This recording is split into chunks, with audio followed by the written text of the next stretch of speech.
Permanent hair removal at Anos. Flat 25% off. Call 970-389919. నమస్తే, welcome to I dream. CP Sajjanar గారు నేపాలీ దోపిడీ దొంగలు ఎవరైతే ఉన్నారో వాళ్ళ భరతం పట్టడానికి సిద్ధమయ్యారు. వరుసగా జరుగుతున్నటువంటి ఘటనల నేపథ్యంలో నేపాలీ గ్యాంగులు తప్పించుకుని నేపాల్కి వెళ్ళిపోతున్నారు. కొంతమంది మారువేషాలు తిరుగుతున్నారు. వాళ్ళ ఆట కట్టించడం కోసం దోపిడీకి పాల్పడ్డ ప్రతి ఒక్క నేపాలీ దొంగను కూడా పట్టుకొని హైదరాబాద్కు లాక్కొచ్చే ప్రయత్నాల్ని ముమ్మరం చేశారు. ఒక స్పెషల్ సిట్ని ఏర్పాటు చేశారు. కేవలం నేపాలీ గ్యాంగుల కోసం 20 మందితో కూడినటువంటి ఒక స్పెషల్ ఇన్వెస్టిగేషన్ టీమ్ని ఏర్పాటు చేశారు. అంటే ఒక ఇన్స్పెక్టరు, అతని కింద 3 ఎస్ఐలు, మళ్ళీ 17 మంది కానిస్టేబుళ్లతో 20 మందితో కూడినటువంటి ఒక స్పెషల్ ఇన్వెస్టిగేషన్ టీమ్ని సజ్జనార్ గారు ఏర్పాటు చేశారు. మనం చూస్తున్నాం గత నెల రోజుల వ్యవధిలో ఎన్ని దారుణాలు జరిగాయో హైదరాబాద్లోనే, ఎక్కడ బయట కాదు, హైదరాబాద్లోనే దారుణ ఘటనలు జరుగుతున్నాయి. దోపిడీలు చేసి మనుషులను చంపేసి మరీ దోచుకుని వెళ్ళిపోతూ ఉన్నారు. జూబ్లీహిల్స్ ప్రశాసన్ నగర్లో రిటైర్డ్ ఐపీఎస్ వినయ్ రంజన్ రే భార్యని నోట్లో గుడ్డలు కుక్కి మరి అప్పటి వరకు నమ్మకంగా ఉన్నటువంటి ఒక నేపాలీ పని మనిషి, నేపాలీ మహిళ దారుణంగా నోట్లో గుడ్డలు కుక్కి కొంతమందిని గ్యాంగ్ని లోపలికి, వాళ్ళ నేపాలీ గ్యాంగ్ మళ్ళీ వాళ్ళని లోపలికి తీసుకొచ్చి దారుణంగా చంపేసి ఇంట్లో ఉన్నటువంటి నగదు అన్నీ కూడా బ్యాగుల్లో సరిదీసుకుని ఉడాయించుకుని పోయింది. ఆ టీంలో ఒకళ్ళు ఇద్దరు అరెస్ట్ అయినట్టున్నారు. కానీ ఆ నేపాలీ మహిళ ఎవరైతే ఉందో ఆమె మారువేషంలో వెళ్ళిపోయింది. నేపాల్ లోపలికి వాళ్ళ గ్రామాలకు వెళ్ళిపోయినట్టుగా తెలుస్తోంది. ఇక వాళ్ళను పట్టుకోవటం ఇప్పుడు కష్టమైనటువంటి పరిస్థితి. ఇంకా మొన్నటికి మొన్న జవహర్ నగర్లో పరిస్థితి మనం చూసాం.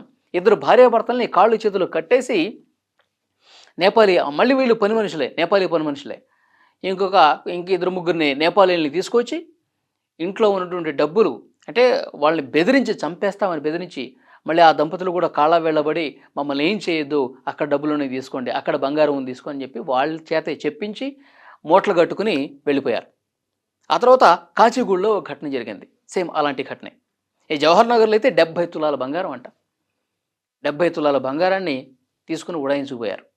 అది కూడా బర్త్డే పార్టీ అని చెప్పి మా ఈ చుట్టుపక్కల గల్లీల్లో ఇంకా మా నేపాల్ వాళ్ళు ఉన్నారు, అందరినీ పిలుచుకొని మన ఇంట్లోనే బర్త్డే పార్టీ చేసుకుందాం అంటే పాపం ఆ వృద్ధ దంపతులు మంచోళ్ళు కదా, మంచిగా వింటున్నారు, మంచి పని మనుషులు కదా, వీళ్ళకి మనం సహకరిద్దాం, ఇంకా నమ్మకంగా పనిచేస్తారని చెప్పి వాళ్ళే కేక్ తీసుకొచ్చి కట్ చేయించారంట.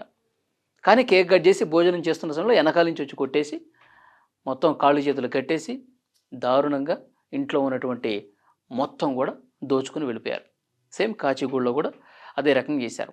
సో ఇట్లా నేపాలీ దొంగల ముఠ అంటే ఒకరి డైరెక్షన్లోనే జరుగుతోంది. ఇదంతా ఒక టీము, ఒక ప్లాన్ ప్రకారం అక్కడి నుంచి వచ్చి చేస్తూ ఉన్నారు. కాబట్టి ఈ దొంగ టీం, ఈ దోపిడీ టీం ఆట కట్టించాలంటే, మొత్తం కూకటి వేళ్లతో పెకిలించాలంటే దీనికి మెయిన్ సూత్రధారి ఎవడున్నాడు, అసలు ఎవరి డైరెక్షన్ ఇదంతా జరుగుతుంది, వీటి కింద ఎంతమంది ఈ విధంగా దొంగల ముఠా ఉన్నారు, వాళ్ళు ఇంకా హైదరాబాదులో ఇంకా ఎవరెవరు ఉన్నారు, ఏ మారువేషాల్లో తిరుగుతూ ఉన్నారు, వాళ్ళ ఫోన్ రికార్డింగ్స్ ఏంటి, వాళ్ళు నేపాల్ నుంచి వచ్చి ఎంతకాలంగా ఇక్కడ తిష్ట వేశారు, ఏ ఇంట్లో ఇంకా నమ్మకంగా దోపిడీ చేయడానికి సిద్ధంగా ఉన్నారు, ఇవన్నీ గుట్టు బయటకు లాగాలంటే, నేపాలీ దొంగల ముఠాను, నేపాలీ రాక్షస ముఠాను అరికట్టాలంటే డెఫినెట్గా చాలా సీరియస్గా ఈ వ్యవహారాన్ని తీసుకొని మనం ముందుకెళ్లాల్సినటువంటి అవసరం ఉందని చెప్పి సిపి సజ్జనార్ గారు భావించారు. అందుకే ఒక స్పెషల్ ఇన్వెస్టిగేషన్ టీం అనేది 20 మందితో ఏర్పాటు చేశారు.